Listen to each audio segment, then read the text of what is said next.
For today in my kitchen, we are making the best blackened shrimp burrito bowls. These are really easy, and this recipe is one of my favorites for the summer because it's just so simple and so delicious. There are times when I make dinner and it's 16,000 ingredients and 3 hours later and it's delicious, but I'm exhausted. So I think you guys will appreciate an easy recipe today. Really quick to come together, great for meal prepping.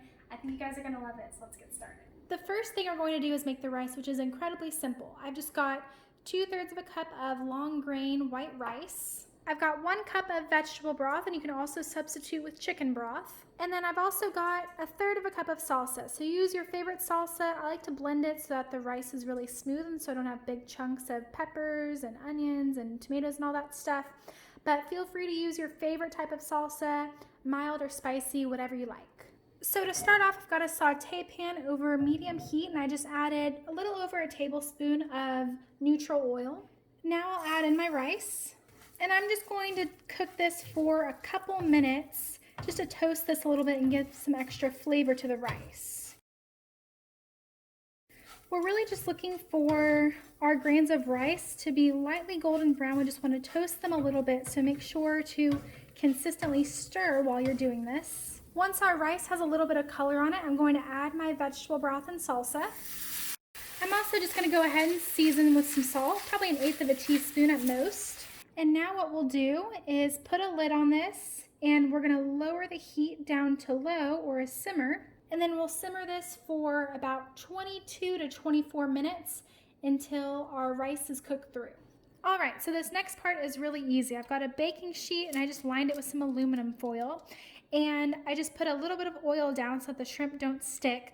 Now you can cook your shrimp in a saute pan, you can do whatever you want with them, but I prefer to roast them. I just like the flavor and it's really easy.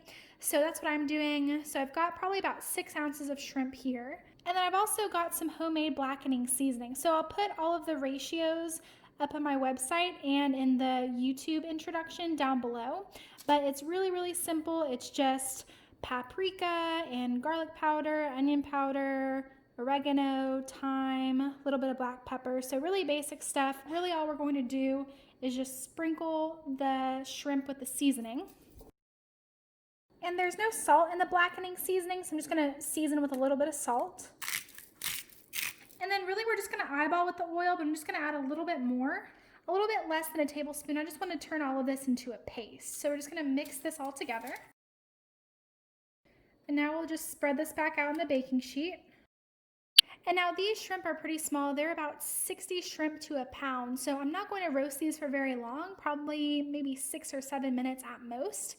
But it'll really depend on how big the shrimp are that you buy. So these I'm not going to roast for very long. I just want them to cook through, and I'm going to put them in a 400-degree oven. So I'm going to roast these until they're cooked through, and that'll probably take about 6 to 7 minutes at most.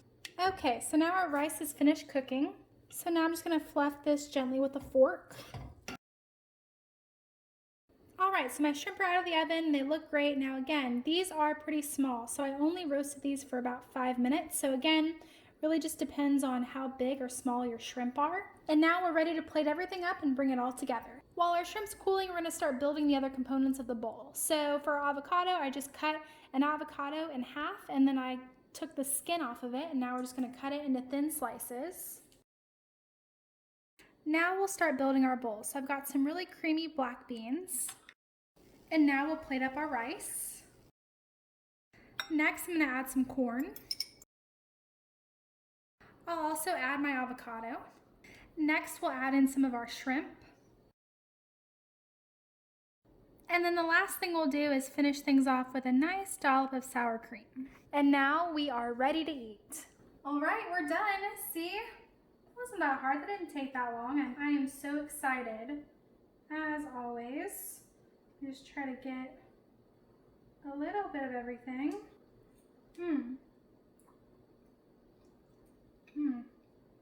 You guys have got to try this. If this were at Chipotle, so order this. As always, all of the recipe instructions, ingredient quantities, all that good stuff is on my website, engenskitchen.wordpress.com. Thanks for spending time with me. I'll see you guys next time.